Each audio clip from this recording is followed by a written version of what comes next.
to start this off with a little Lego, un petit, means a little. My friend Jason, JK Brickworks, whatever, JK, my friend Jason designed this. I had to build it, and it's absolutely fantastic. So yeah, this was a lot of fun, and so it's been together for a very long time. It's nice. So just cleaning up my desk a little bit to say hi. I've been, how do we talk about this? I've been ruminating, pontificating. This is a somewhat, I don't want to, well, it is a serious topic, but I don't want it to be a serious topic. So I mentioned before about my youth in a very small town of 1,600 people. 1,600 people. Now it's the big metropolis of Hamilton, 600,000 people, where you got absorbed by a mega city. And they always say you can't go home again, because Winona is not the Winona of my youth. It is a thriving, sprawling suburbia now. There's hardly any farmers' fields left in it. So there's some big, huge mansions that bought up parcels of farmland and parsed it off, like 70 acres, and split it in half and built 2 monstrous houses on it, and blah, blah, blah. You'll see all that in Winona now, where somebody has too much money and not enough sense, but all the power to you. So, a lot of grass to cut. Well, they hire somebody anyway, so somebody's getting paid to cut their grass. Hey, it's a wash. So, I'm not going to go down that path. If you have the means, I will never fault people. I'm not even going to go on that topic about what I think about the ultra rich and stuff like that. I never cared about money. I never really did. I want enough money to keep a roof over my head and gas in the car and food on the table, and this is and quote unquote work no harder than to make myself comfortable. And that's a whole other topic about the tacit contract. It was built into the system after the war. That's been completely burned and shredded, but that's a whole other topic. This topic is, so I'm going to start it this way. I was thinking about it for 2 weeks now, and I'm finally getting around to talking about it. And it's straight up, everybody's fine. Straight up, everybody is fine. But the issue led me to think about something non-directly related to the issue. It got me thinking about I'm oblivious on any given day. It's just my whole life I've been oblivious on many things.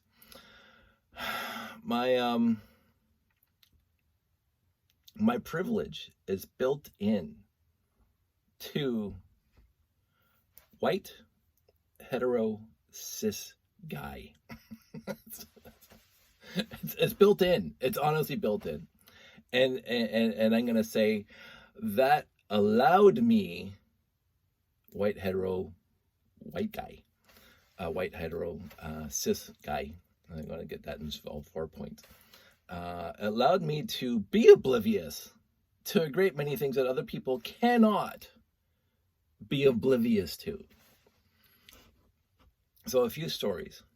I grew up in Winona. Let's start there. And we lived down by where the highway is now, but when my parents, well, not my parents, when my dad's dad bought the property, there was no highway there. It was just the main road. And they put this QEW in 1960, whatever.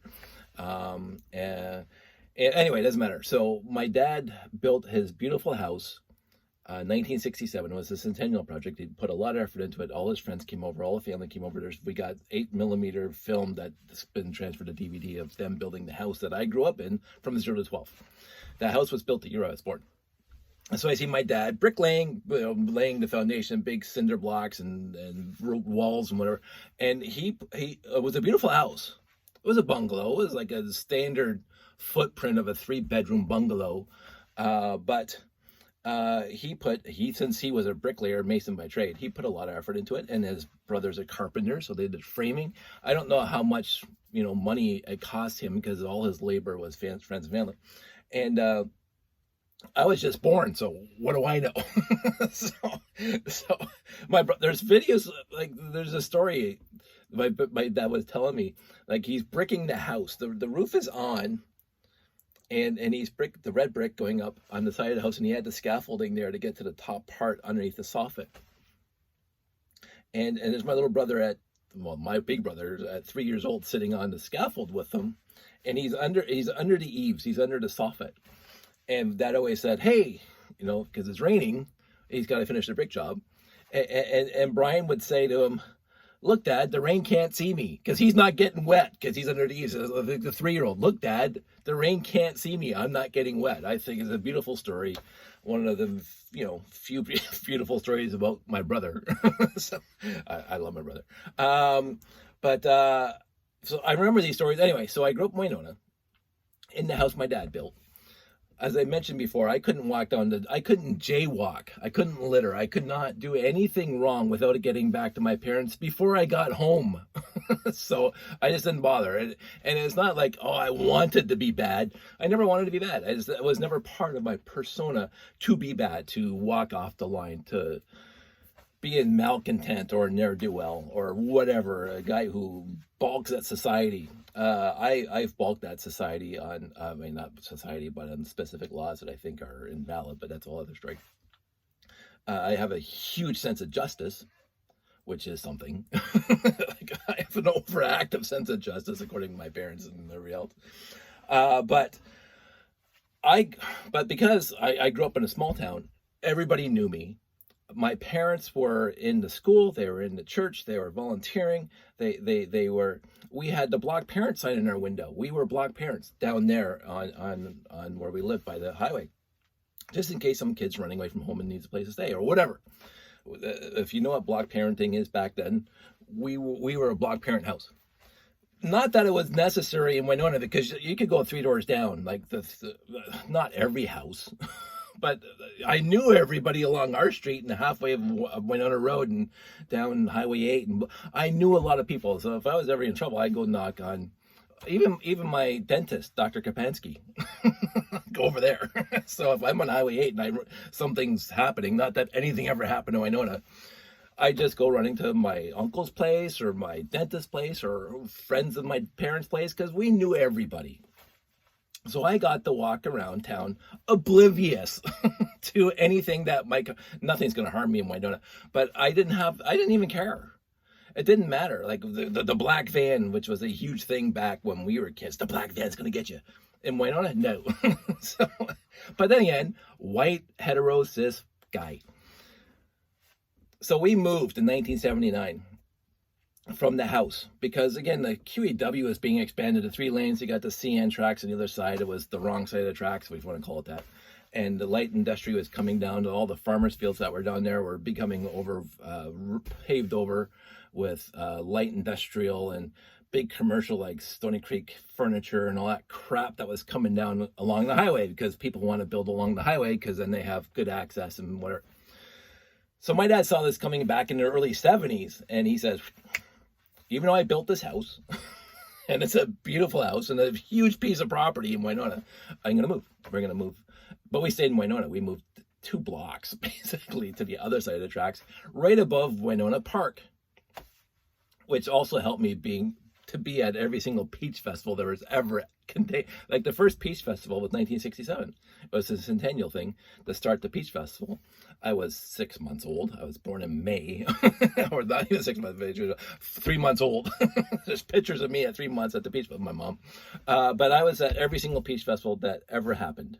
And sometimes volunteering and working there because my parents and other Boy Scouts and whatever. But every year I would just, at minimum, walk in, because I lived 2 doors down from the park, walk in, grab my peach sundae, and walk out. And I never going to Cubs, going to Scouts, going to Ventures, going to playing the swings. I used to take my baseball bat and go down to the park and basically face the bat catcher because there's nobody in the park half the time, and I would just like really belt the ball and it would hit the fence from the backstop and just keep on doing it, like practice. And I was okay. Maybe I should have gotten into baseball. I don't know. I can't catch worth a lick. But anyway, so hey, Mom, Dad, I'm going to the park. Okay, streetlights come on. That's the standard Gen X thing. When the streetlights come on, come home. Whatever. So I didn't care. I did not care. It's not that I didn't care. Like I purposely went out of my way not to care. It didn't even dawn on me that something could happen to me whilst I was out on the town on my BMX bike, going for a walk, going for a hike in the escarpment, whatever. On a Saturday afternoon, I'm 15 years old. I'm going to go for a walk. I'm going to walk from 50 Road to McNeely Road. No, I could have got hurt and twist my ankle and be stuck up there. I wasn't stupid in not telling my parents where I'm going to be. But have fun, Dave. See ya. see when it gets dark. And I hang out with my friend Pete and Mark and all those guys. And we would just not come home again, Gen X. Not come home until the streetlights came on and sometimes a little after. I am 3 years older than my sister. Because this is where this comes in. To get, 11 minutes into this to actually get to the topic. Because I wanted to lay the groundwork. So, my sister was in Girl Guides at the same park, which was 2 doors down from my house, our house. And I was 13, 14, 15, whatever it was, 16 maybe. Parents got divorced when I was 17, so it wasn't after that. But so I was in my teens, early teens, and my dad would say, "Oh, Terry's meeting's coming to an end. Go grab her." And I go, "What are you talking about? It's 2 doors down." Like it's right. You can look out our backyard and see the scout hut. So it's like, it's in the park. Yeah, okay, Bob's. I'm watching WKRP or playing with Lego, whatever I'm doing. Okay, I'm gonna go get my sister, and I walk her home. Again, oblivious as to really why. No, I had a concept of as to why. She's my sister. She's a girl. She's, yes, a white hetero girl, but she's still a girl. And my dad wasn't, looking at it now, my dad was not exerting too much caution. He wasn't like a helicopter parent and like making sure he knew every step of everything she ever did. But in that specific instance, especially in the spring and the fall when the sun's gone down and the meeting's over at 7:30, 8 o'clock, whatever, and it's dark outside between the park and home, go get your sister, bring her home. As a 13, 14, 15-year-old, but no, it's 100% legitimate. Go get my sister because of the environment, because of the ne'er-do-wells and the malcontents.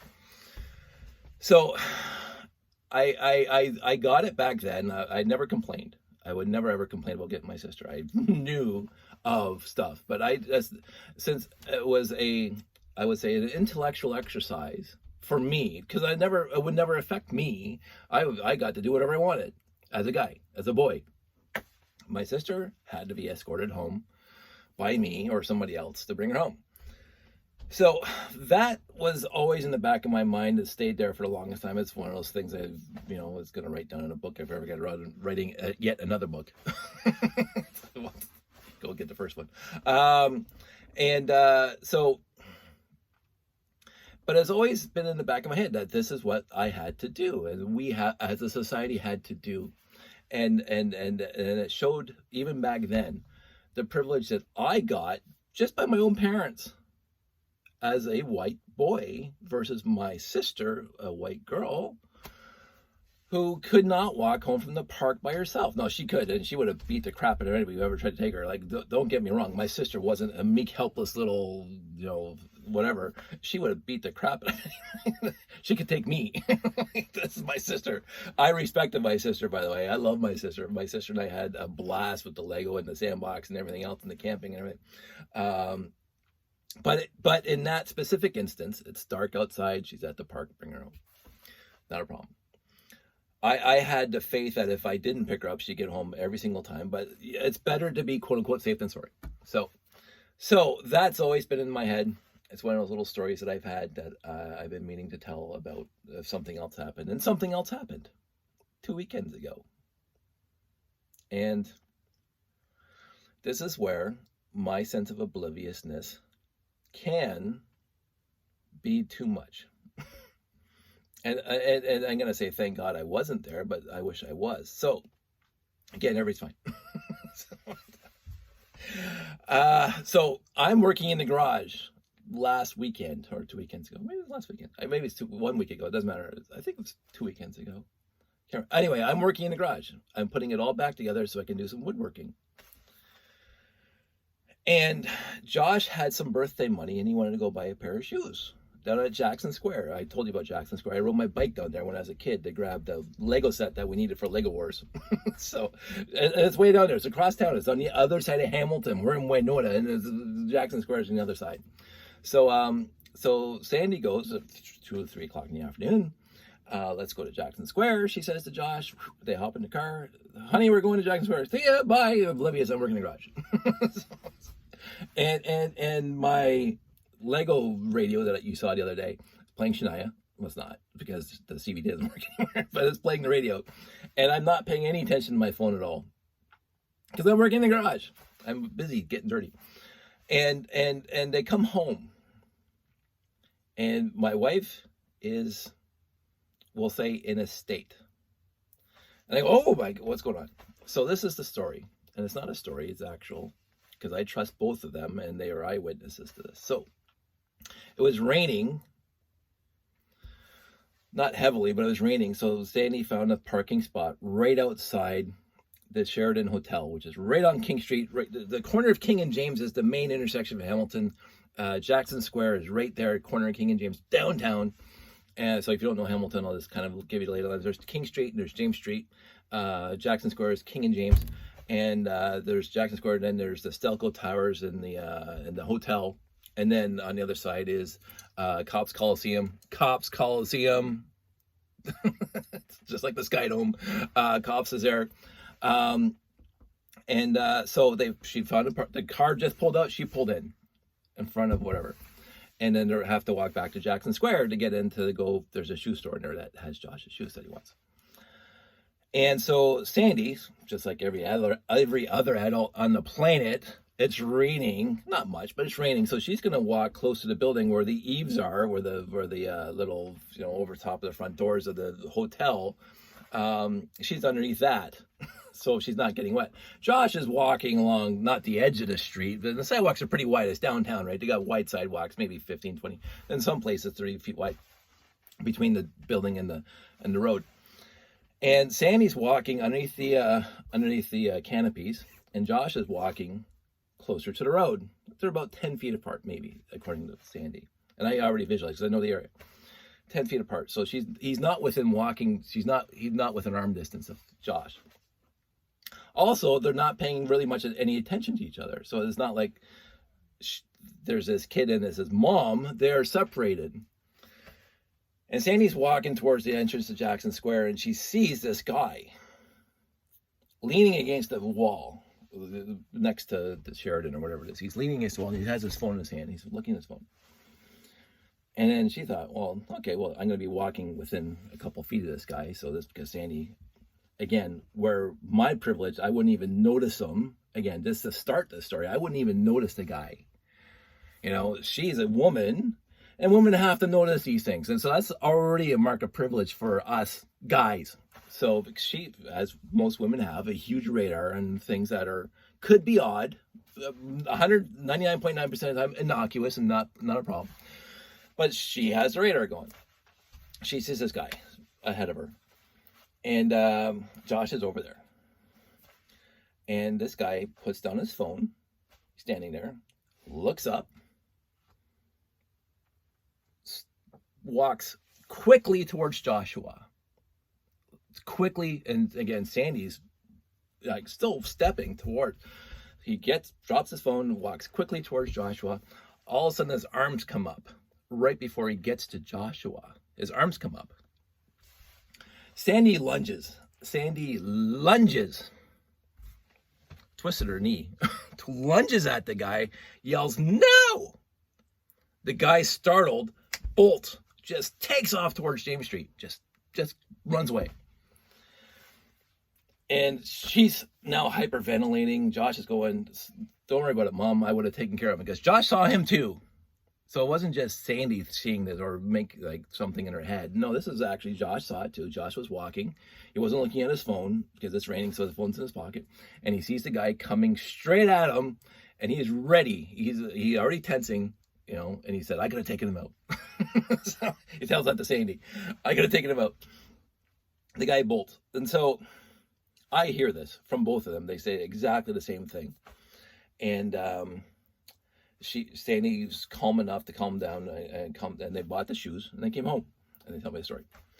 And I'm going, already, because of what both did witness, like if I'm walking down the street and some mom there has their kid in the exact same scenario, I'm the guy looking at my phone, and I'm just going to go somewhere, maybe I'm crossing the road or something, and I just cut in front of Josh, and some moms go, no, oh, sorry, lady, no, I don't care about your kid. I'm I was going across the street or whatever.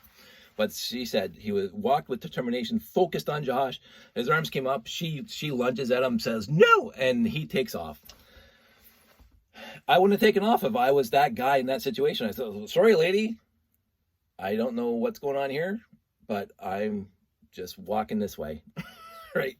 So I already think there was something afoot. We don't know what. We don't know the extent. We don't know what his intentions were. We have no idea beyond the fact that he bolted the second my wife said no and jumped at him. She didn't get him. Like when she lunged, he was gone. And again, it could have been anything. It could have been nothing besides a guy that maybe has some mental issues and sees Josh and whatever, just whatever. We don't know, because he never got to Josh. It was so close to Josh. Jenny jumps and he takes off. So her heart's racing. Josh is like tensed. And they come home and they tell me, and I regret the fact that I was working in the garage, and hey, I'll see when you get home, that I wasn't there for it. The other thing was, according to Sandy, that the sidewalk was completely empty. Like there's like maybe one or two people scattered about. So it wasn't a very busy day or an hour on the sidewalk. She said when they came out of the Jackson Square, the place was packed because Cops Coliseum had the monster truck rally, and it just ended. So the place is packed with dads and little kids walking around. So that never would have happened with a whole bunch of dads walking with their kids like an hour or two later.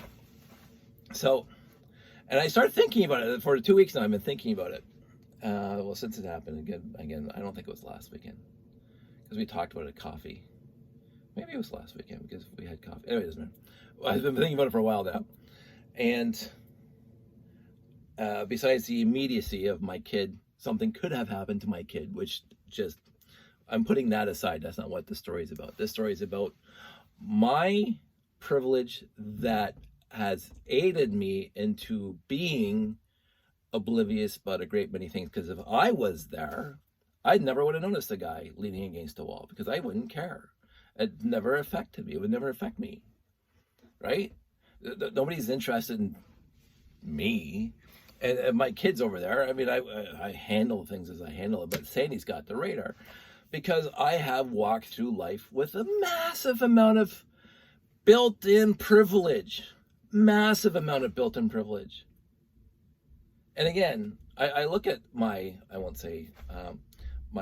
modest house with my modest income and my single income, and thank you, Sandy. Like we make do. Not that we have to make do. We're very happy. We're very comfortable. We are moving, and we're going to retire soon. So I mean, it's like we lived a Canadian dream, and we're here now. We lived our lives. But I'm going through my life now, like remembering specifically regarding this, about how much my privilege, which I had no conscious understanding of, how my privilege has aided me into just being oblivious to a whole bunch of stuff that's going on in the world out there. Because I am privileged as those four things. And it's astounding to me, because I have friends that are not as privileged as I am. Like it's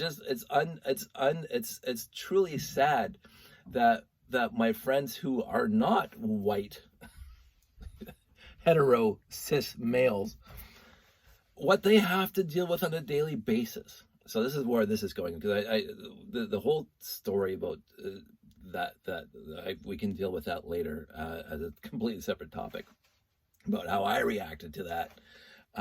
But after I reacted to it inside and like really regret not being there and blah blah blah, I started thinking about this stuff, that I am, just by the fact of who I was born as, inherited this privilege that allows me to be oblivious to a great many things, and just keep on walking down the street. Like, again, just me walking down King Street that same day, whatever. This guy comes at me, yeah, what, okay. like it's just like, I don't know, but I wouldn't, I don't worry about it. I don't have to worry about it.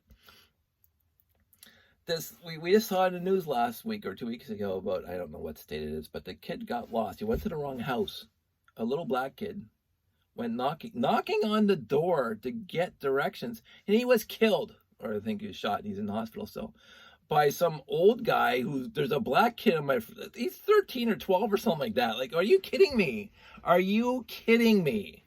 Got shot, knocking on the door. When I was a kid, I could knock on any door I wanted to in my neighborhood. Any door I could have knocked on. I need help. Okay. Can I use your phone? Absolutely. Like, I can't even understand. I can't even comprehend how we got here. Well, I can. because of the environment from society that was dictated by malcontents and ne'er-do-wells who want their... Anyway, I'm not going to go on that subject right now. But I when I was younger in high school, I still have friends, but I had friends that were not white, cis, hetero guys. I had friends in college that had to hide who they were because they were not white, cis, hetero guys. They're gay and they had to hide. I've had people of color, friends of mine, people of color, who have to worry daily. They have to have the talk. If you know, it's on all the shows that you have to talk with your kids about, you know, and it's just a fact every single time. What happened to that little kid? He's a piano player, I suppose. He's like a grandmaster piano player or whatever. Has a lot of talent, and he knocked on the wrong door, and he got shot for it. It's like, I wouldn't have gotten shot. I wouldn't have gotten shot. I can't even comprehend, like, the kid's mom and dad. Like, I know, I think of what happened to Josh, what could have happened to Josh, and the mind starts working on it, and then have to stop. But I think about that. How would I react to that news that something happened to my kid like that? Getting shot by knocking on the door. Like, I grew up in a town where I could knock on anybody's door and not worry or even comprehend or even have a thought about getting shot at 12 or 13. I can't even, it's just, I don't know. My privilege is showing, and I'm really appreciating the pain and the concern and the consternation of the people who do not have it. And yet I keep on thinking, how did society get to the point where they don't have it? Like, what makes me different than my friends that I had? White, hetero, cis guy. That's it. We all love Star Trek, my friends and I. We all love what we love. My friends and I that I had back in college. My friends of people of color, we all talk, we all shoot the breeze, we all go to coffee, we do all the same things. We all have our lives, and they're virtually identical. We all have our little nuances, our hobbies, our loves, our passions, whatever. But we are all this. I think also, because I'm colorblind, when people say, "Oh, that person of color," like I had in some cases, I have a really tough time because a black person. I'm not that colorblind, but in the end, It didn't mean anything to me when I was younger. Oh, that guy's radically different. No, he's a person. I'm a person. She's a person. I'm a person. And that's also how my parents raised me too, because they never look at the differences. They always look at how we can be together in society. My parents were so community building people for everybody. Everybody, my parents were, and I watched them all those years building communities wherever they went and taking care of people who were less fortunate. And accepting people no matter what walk of life they came from and what stage of life they were at. I look at, and I was blessed too, by the way, on that specific note, because I grew up, again, not, so this is also my obliviousness relates to this part, because I never had to worry about money growing up. My parents were the Cub and Scout leaders. My parents were my dad was running the dive course that I took. I didn't have to dole out any money to take the dive course. I didn't have to. My dad was the dive instructor. I'm sure he doled it out, but I wouldn't know about that, right? My parents paid for all the stuff for the camping and the scouts and the this and that. I never had to bring a wallet anywhere. Because that's parts of my obliviousness to money. I never had to worry about it wherever I went. My parents were there and they covered the cost, whatever. So I wasn't one of those parents, one of those kids that, hey, mom and dad, I'm going to this jamboree. It's going to be $150. $150, whatever. It was in 1972. My parents were there. I didn't have to. I didn't have to pay. I needed to beg for a ride because I'm going with my parents anyway. I never had to do any of this stuff. I'm not saying that led to my lack of appreciation of money.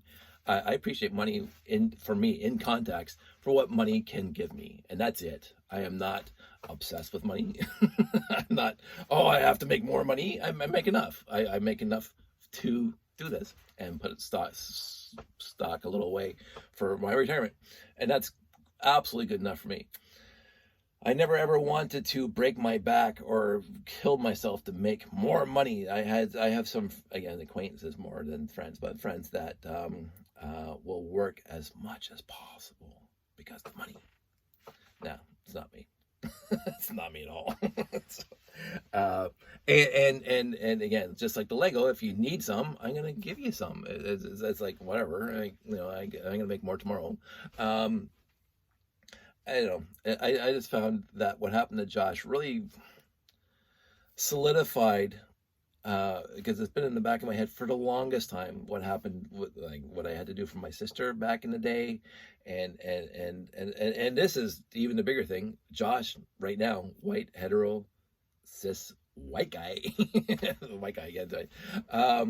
And I do believe fundamentally it might not have been nefarious, the action that was going to be committed, but it was directed at Joshua, because everything tells me it was directed at Joshua. And that kind of direction does not lead to anything good. It might have not been stupid, bad, like really bad kidnapping or whatever, stealing his shoes or whatever. But it wasn't going to end good had there been contact at all.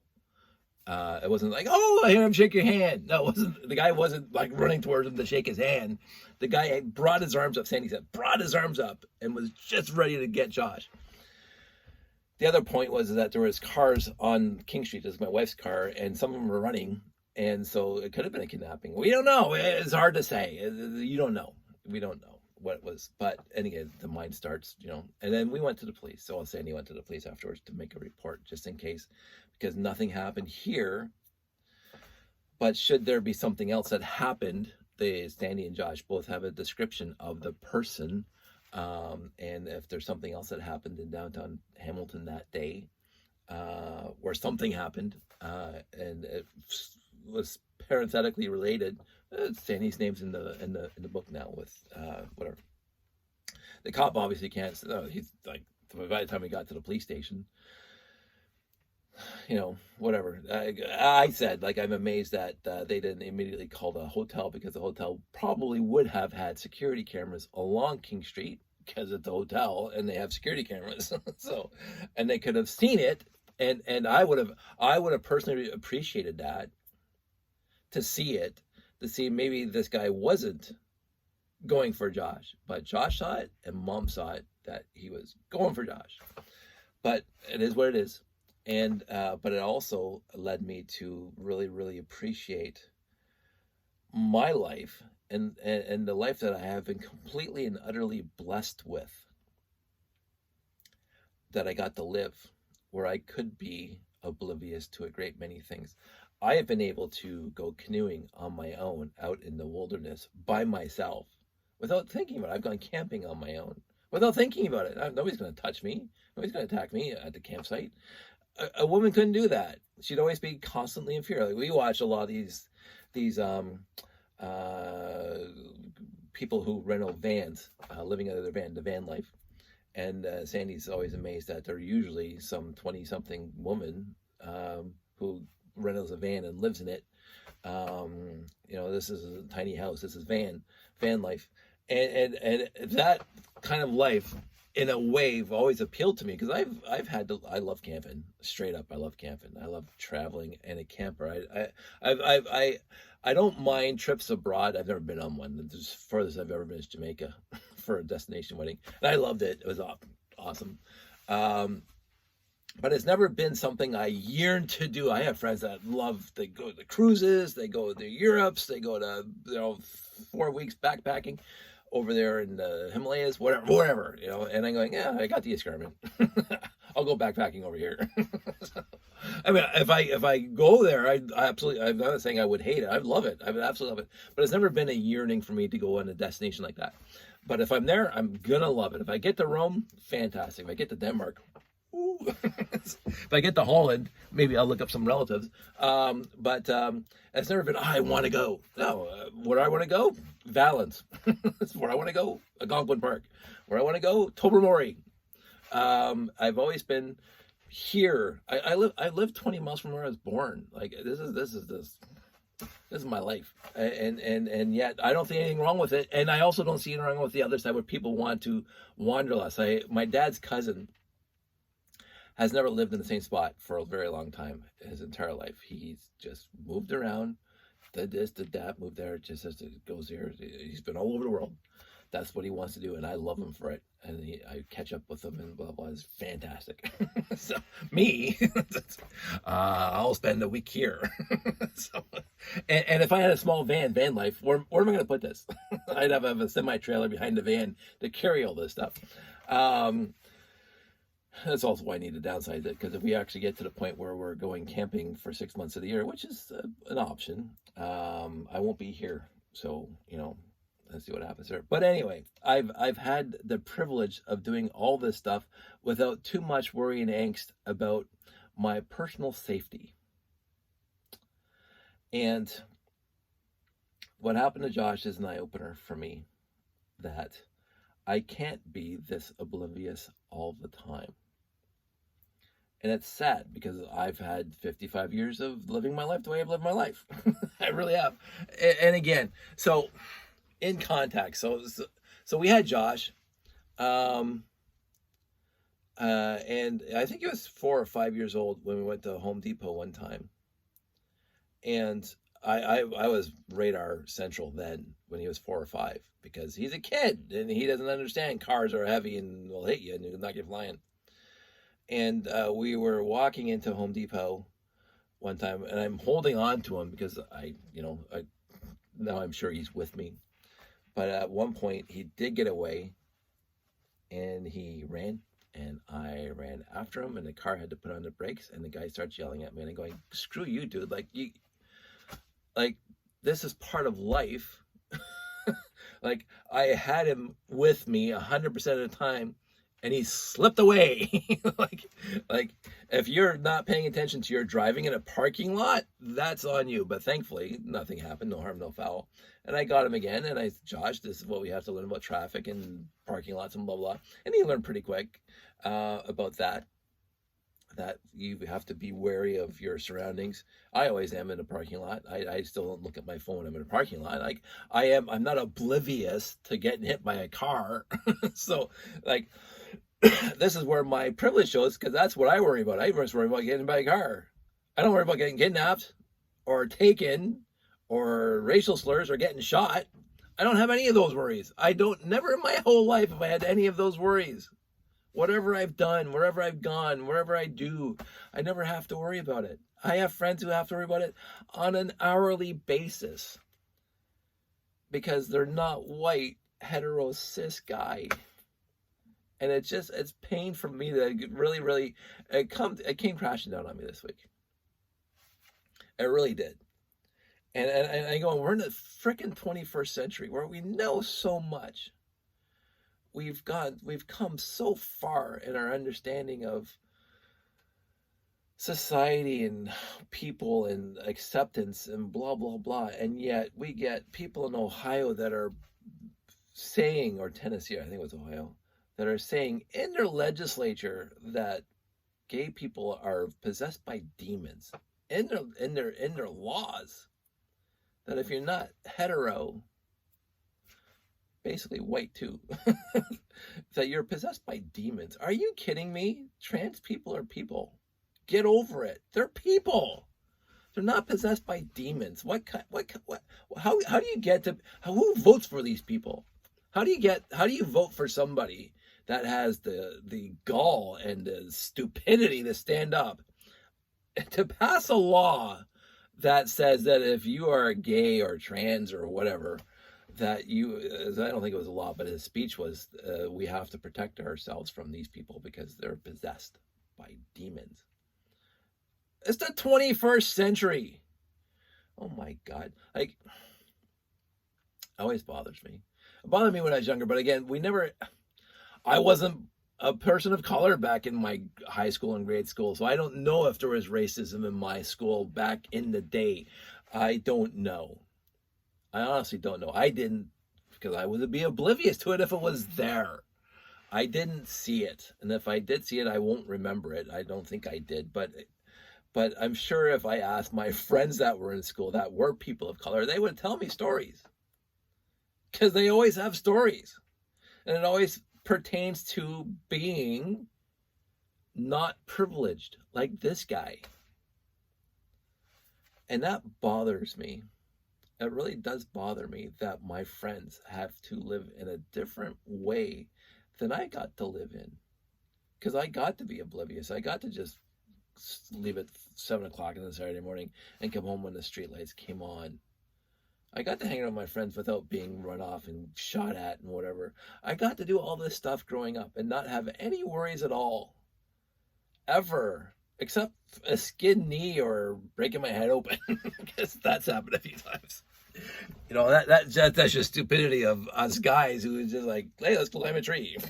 So, let's go BMXing down the escarpment. Let's go. Before helmets. So it's like those are I wasn't even worried about it back then, but those were the concerns of, what I would be concerned about. I'm going to hurt myself. And that was the extent of my concern about anything, or my friends are going to get hurt and whatever. I'm glad I was there. But what happened to Josh really, really made this all come crashing down around my head, that I had to ruminate on it for a bunch of days now. And again, I haven't even talked about the personal, I might, I'm not going to say it, but it is eye-opening to me. We made it through so many. Having a kid, just all bets are off on having peace. but all through the years, you're just really hoping and praying that that he's in your bed in the house. Not your bed, his bed at the end of the day. Because you don't know what's going to happen from any next. And so from 0 to 4, that was 100% us. He was not outside of us. I don't think we hardly ever had any babysitters from 0 to 4. And so we are 100%, just like at the Home Depot thing, we're 100% responsible for this kid. At all times, he's with us. We are the chaperones. We are the guardians. Then he starts going to school. And again, thankfully, in Canada, jackass, U.S. I've never seen the smartest people being so stupid. But anyway, but now he's at the school for 6 hours a day. what's going to happen there? And we had a pretty rough ride over the years with school. And it was really good. It was huge, stupendously awesome parts too. But there are some parts of Josh's school life over the last 10 years at the grade school, junior kindergarten, and 1 through 8. He's going to be done grade 8 in like a couple of weeks. It's like, wow, I'm going to have a high schooler next year. But we had we get calls from the school. It's like nothing Josh did, but stuff happened in his class or whatever. It's like, oh my God, like, there's injuries and whatever. It's like, we have no power over this. It happening, and then he's going to be in high school next year, and that's a whole other like I don't know how my parents did it. Although in Winona it was completely different back then. Honestly, I keep on hearing all the stories for the last 10 years, and I'm going to hear lots of stories for the next 4 years, that I never ever encountered any of this back when I was in school. Again, when I was in school, it was the 80s, the 70s and 80s. It was a long time ago in a small town. So nothing's going to happen in the small town. And I can say that emphatically. There was stuff that happened that I wasn't oblivious to in Winona. But back in the 70s, it was swept under the rug, because that's what you did back in the 70s. We didn't talk about it in public. We just hide it and move on. I'm not saying that was good, because it wasn't good. I don't think it was good for some of my friends, some of the stuff that they had to probably still deal with in their own personal lives. But I grew up with the best parents, and I grew up with the best community, and I grew up with the best peers and the best role models and the best everything. And that is 100% privilege too, because there was every Sunday in church, peers and role models. Every Boy Scout camp, peers, role models. Even the school, I cannot tell you. I can name every single teacher I've ever had in school, and there's only one I didn't like, and he should never have been a teacher, but I'm not going to mention his name. but if he went to Winona High between 1979 to 19, when they closed it, the teacher I'm talking about. He should never ever have been a teacher. But everybody else, from the chemistry and physics, especially physics, the biology teachers, our coach played for the Ticats, and he's awesome, and he's a friend, and he's still a friend. I went to his retirement party. He's a good role model. He was a good role model. He wasn't like, oh, look, I want to see a Grey Cup and whatever. And he was a good guy. And the good women that I got taught by, and from kindergarten, even nursery school, Mrs. Van Essen, one of my favorite people of all time. And she had to put up with me because I was a handful, according to my mom.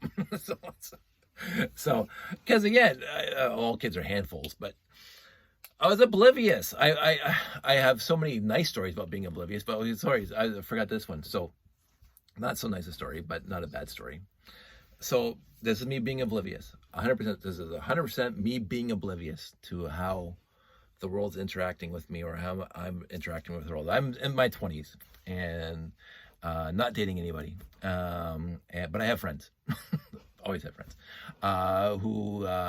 One named Marie, very nice girl. Never dated. It's fine, because she was a good friend. In the friend zone, before the friend zone became a thing, and I didn't. She didn't want to date me. I didn't want to date her, but she worked at Tim Hortons and was there all the time. So, as we became friends, she wanted to date some of my friends. It was fine. But we were friends, and so I get invited to a party with her. One of her friends was throwing a party down by Stony Creek, and I go there. Right, and so there's a lot of people, and this is probably 19. I don't drink, I don't, and I'm at the party, and Marie's talking to her friends, and I'm mingling because I'm personable. I can go talk to people. I don't need to be shadowing Marie all the time. And we're there for a couple hours. We are there for a couple hours, and I'm trying to be not even trying. This is me being personal. Hey, how's it going? What do you do? What's going on? How is we just all graduated high school? What's your favorite? Where are you going off university? Blah blah. Just whoever is talking up everybody. Whoever wants to talk to me, I'm going to talk to. And what are your hobbies? Whatever. Oh, and stuff like I don't remember the specific conversation, but you bring me to a party, I'm going to talk to people. I'm not going to be the center of attention. I don't want to be the center of attention. But one-on-one, hey, what are you doing for a living? Hey, oh, that's interesting. And I like talking to people about interesting things. So I'm there for a couple hours. Marie's there for a couple hours. And there's this guy. There's this guy. Who I don't know if he was on something. And again, this is back in the 80s.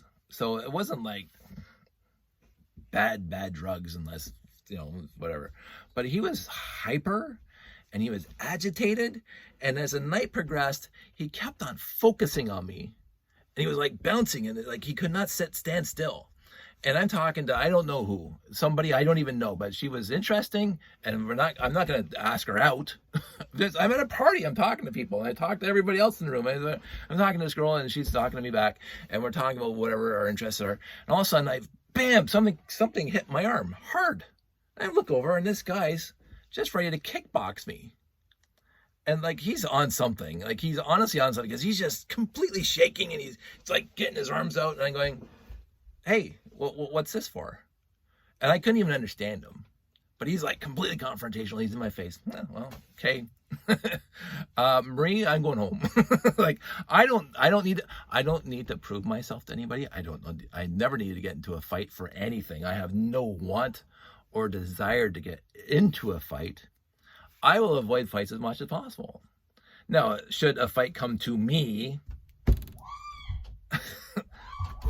we got to go. The Leafs are going to win. So, just so you know. But anyway, she's watching hockey upstairs. That's a whole other story. So this guy kicks me in the arm, and I look over at him. He's like just bouncing in his skin, and I'm trying, dude, like, what is this? I'm noticing that you have focused on me for the last bunch of hours, like the last hour, and he's like saying something to me. And he's spitting, and whatever. And I go in. It's 11 o'clock. I mean, I'm not a huge partier in the first place. Nice talking to the girl. I go find Marie. I'll talk to you later. I'm gonna go home. She said, sure. I'll see you. I'll see you tomorrow. No problem. It's late. I'm gonna go home and watch Star Trek or something. So I leave. But the next day, Marie's working at Tim Hortons, and I go to Tim Hortons, and the guy's there, waiting for me. I'm going, what is this? Like, did I hit on your girlfriend or something? I didn't hit anybody there. I was talking to people. I was talking to guys. I was talking to girls. I was talking to people. Hey, Dave, like, you're Marie's friend. Yeah. Like, I wasn't, hey, let's go home. Let's hook up. I wasn't at that point interested in anybody in the room. And this guy's ready to take me out. And I'm going, dude, like, give your head a shake. Like, what is this? And he couldn't tell me. So I said, whatever, like, what do you want to do? He said, like, well, throw you the first punch, dude. Like, like, I'm standing here in the parking lot at Tim Hortons. He leaves. Never saw him again. But it's like, but I was oblivious as to why. And I still, to this day, remember that incident. And I was completely incomprehensible to me.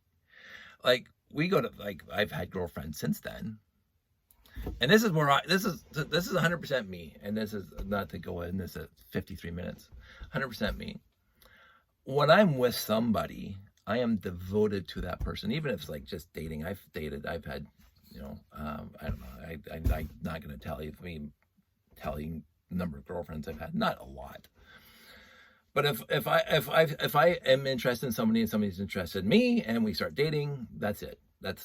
I'm not interested in anybody else, because that's how I run my life. And I'm going to devote my time and energy to that person. I'm not like, ooh, maybe somebody else. If I'm interested to start dating somebody, then I'm with that person. Now, I do, until Sandy, I do get to the point where I say, oh, this isn't working out I don't believe you, and I know it's not working out for me, so we'll part ways. And yes, it's sad and whatever, but have a nice life with somebody else. If it's not going to be with me. And then it's ended. The end. Right? So, and it's some weeping and gnashing and crying and stuff like that. And it's because I take it personally. Like, but I don't want to continue something that I believe is not going to go where I'm not thinking for them, but what I see the direction that they're trying to go in with their lives, because we're all young, 20 somethings, and I see the direction I want to go in, and they're mutually incompatible. And I'm not willing to compromise on some specific things, and I can tell by the conversations we've had, they're not willing to compromise on specific things and to have a nice life. No, the animosity will get over, and you're gonna go there and you're gonna excel at what you want to do, and without me. Honestly, that's how I've always handled my relationships. I did most of the breaking up over the years and again, I think 5 really, if you want to call them girlfriends. I didn't have a lot. I wasn't a gigolo. I wasn't into like just hopping in the sack with everybody that came along that wanted to hop in the sack with me. I was a fine Christian boy back then. I'm still a fine Christian boy without the Christian now. but I was a Boy Scout. I'm a Boy Scout, and so I treat the people well, and that's how I've always been. And so what happens is that, but we get to that point where I fundamentally believe that this isn't going to go in any happy direction at some point, and you can call it being scared of commitment. No, I wasn't anywhere way at all scared of commitment. I've committed to Sandy, so you can't say I was scared of commitment. But it was a situation that as soon as I get uncomfortable with the situation, I have to either resolve it, pontificate, ruminate, or something has to change. And so, this was going somewhere. I forgot where it's going now. So anyway, but this is how I've always managed my life, and even with friends. Sorry, this is where this is going. I had a conversation not a long time ago, with somebody who had to end a friendship over COVID. Sandy and I were pretty much 100% on board with what the medical science was saying, because I love science. It wasn't some sort of vast conspiracy to put masks on people for 2 years or 3 years. There was a legitimate concern. And with my mother-in-law, Sandy's mom, obviously we're going to wear a mask because we don't want to kill her. Bunch of jackasses who didn't wear masks. So anyway, I have friends that have had friends, like relationships for decades up until COVID started. And then they were completely anti-vax people. And it came right out, as it usually does. Because they're anti-vax people are completely confrontational. As I found that in a great 90% of them, oh, you wear a mask, you're a blah blah blah, and threats and insolence and profanity. I wore a mask. I never ever once said to anybody else that they had to wear a mask. I didn't do it because you do you. That's my whole life. You do you.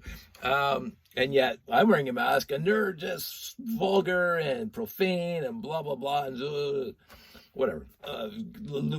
Giving in to this bunch of sheep. As soon as this word sheep comes out of somebody's mouth, see bye. I got better things. I got better things to do with my time. So, so I've had friends who lost decades worth of friendships, and we get on a call. And because, back during lockdown, they would call me and such and such, I'm not talking to anymore and blah, blah, blah. And it's really sad. And it's like, we were friends for 30 years, whatever.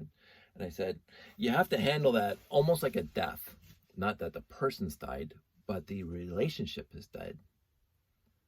And this is what I found with my ex-girlfriends, is that they are happy living their lives now, as far as I know. And I never kept track.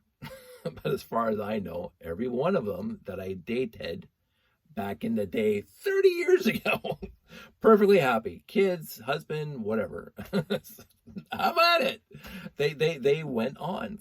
And so I'm not saying it was easy. It's never easy to break up with somebody. But this is 100%, I don't know where I got this from. Probably my parents' divorce. And I make this point that, and I want to be as clear as possible.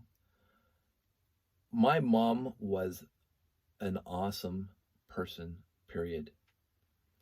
We all have our faults, but there was nobody else in my entire life like my mom. And everybody can say that because everybody loves their mom for the most part. But people still to this day walk up to me. Oh, you're Dave County's. Linda was your mom. she was wonderful because she was in Scouts, she was in UCWs, she was in this and that, volunteering and doing all that stuff, saving the world, as we used to say. She did all of that stuff, and she influenced in a spectacular fashion so many people's lives. I admired my mom so much for what she did for everybody else. And I lived my own life anyway, so I didn't, I mean, she did stuff for me. She's my mom. She didn't ignore me. I wasn't, like, you have some people who are always constantly volunteering and constantly out there saving the world that pay zero attention to the kids. And the kids are left to their own devices. No, my mom, are you kidding? Like, there are stories, again, mishaps and misunderstandings, and even, I would say, personality traits that are not as good as they could be. But that's everybody. It's me, as everybody. My conscious recollection of my mom, who's been gone for over a decade now. My conscious recollection of my mom, it'll be a decade. Is it over a decade now? Yes, it's over a decade. Last year was a decade. It'll be 11 years in May. My conscious memories of my mom growing up, before the divorce, and even after the divorce, my mom was devoted to us kids. She was, in her way. And that's what I always say. You have to accept the love from people in the way that they can give it to you. This is a whole other topic, but you have to accept the love that people are giving you in the way that they give it to you. And I've always said this about my mom and dad, that they have a ton of love to give. My dad and mom, just scads of love for the community, for the world, for friends, for family, for just scads of love to give. Effort and perseverance and whatever. My dad, I don't know how he lived with me back in the day, because we were completely different personalities. This would never fly. So my mom and dad, but especially my mom, we're talking about right now, she was utterly fantastic and salt of the earth and God believing and just an absolute joy to behold and to be with, because she had so many interesting facets to her. So many, she was never want for words. She always could speak. Whatever. Smart person. Could have done lots of stuff in school, but back then, you know, in again the 50s and 60s, women overall did not go to post-grad and stuff like that. Some did, fantastic, but my mom didn't. She raised 3 kids. And so my dad too. And so, like, both my parents were just the best people ever. And again, this is not just being biased by me because they're my parents. Because a lot of people, I love my parents, and you look at them, they're okay. But people walk up to me to this day, oh, your dad, your mom, this, that, blah, blah, blah. Like, seriously, they won the Citizenship of the Year award together for taking care of the community. I was like, and I grew up in that family, and then the extended family, who was always community oriented and taking care of other people, and let's do bottle drives and make people employed and go over and fix your house. I'm not saying we're Mennonites, but this is what we did. We helped one another, and that was, you know, like a beatitude. We helped one another all the time, you know. And so when Uncle Bill needed a new roof, hey, let's go over to Uncle Bill's place, put a roof on. Sure, whatever. We got a Saturday afternoon to kill. Not that Uncle Bill would ever need us to put. He's a roofer, but you know what I'm saying. For friends and family, and we always were there for one another, all the time, even through the divorce. And again, in their way. So yeah, that's what I'm saying. People. Sometimes, not all the times, because there's sometimes this is not a 100% hard fast rule. But when somebody loves you, you have to accept their love in the way they want to give it to you, not in the way you want it. Maybe they can't give you their love in the way you want it. And so that's where you have to come to this reconciliation, shall we say. And this is what I'm going to say about my ex-girlfriends. They may have loved me. As a matter of fact, I'm quite sure that a few of them did, and I love them. I can state that emphatically. But they wanted that in that direction. They wanted to go in that direction. They wanted our love together to go in that direction. And I'm over here. And call it being Dutch stubborn or whatever. Like I couldn't see me in the long run, in the big picture, in 15, 20, 30 years from now, going in that direction. It's not who I am. It's just like I am not a person that wants to like consciously wants to all the time travel all over the world. It's never been me. It's never been me. No, if I met somebody who wanted to do that, I would tag along for a few rides. I don't mind. Like it's like I dated this girl that wanted to party all the time. like the Eddie Murphy song "Party All the Time." Okay, I'm dating myself. And I'm going, I'll go to one or two. Like I will. I will absolutely go to one or two parties. But she wanted to party all the time. And I'm going, that ain't. I want to be at home. I want to watch like WKP. By the 80s, I was watching Simon & Simon. So I want to watch TV. I want to read my Star Trek books. I'm not an introvert, but this is who I am. I can't do this all the time. And they wanted, at that point in their lives, to do this all the time. And I said, I'm not there with you. I am not. And therefore, hopefully you'll find somebody who is. Because it ain't going to be me. So that, it's tough. It's tough because here's these wonderful people that I'm with. I didn't, people can debate this. I did not date anybody that was bad or like malcontent. I keep on saying that. Well, I dated really nice people, like really nice people, with a lot of stuff going for them. But in the end, they wanted to go there, and I'm over here, and so you end it now. So we win. We're going to round two. We're going to round two. I'm gonna finish this video and come upstairs. Okay. I got it on pause so you can watch it. First time since 2004.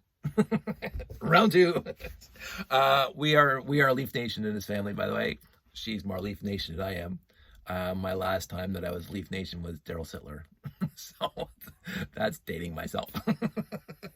But I'm wearing this shirt instead of my Daryl Sittler shirt, so this is why they won. I'm done. An hour and 7. Yeah, this is way too long. I might have to break this up over a bunch of nights. I talked about it a lot. I should edit it for sure, but I'm gonna probably just break it up into 3 parts and just put it up. Thank you for listening. I did go on. Hope everybody else is doing well. I'm doing okay. I'm honestly, I'm past the point of like losing sleep over this, and so is Mom and Joshua. We're not saying what it was, but we know that something happened, and we're just going to be a little more wary going forward. So that's it. That's all. You guys stay safe. Take care.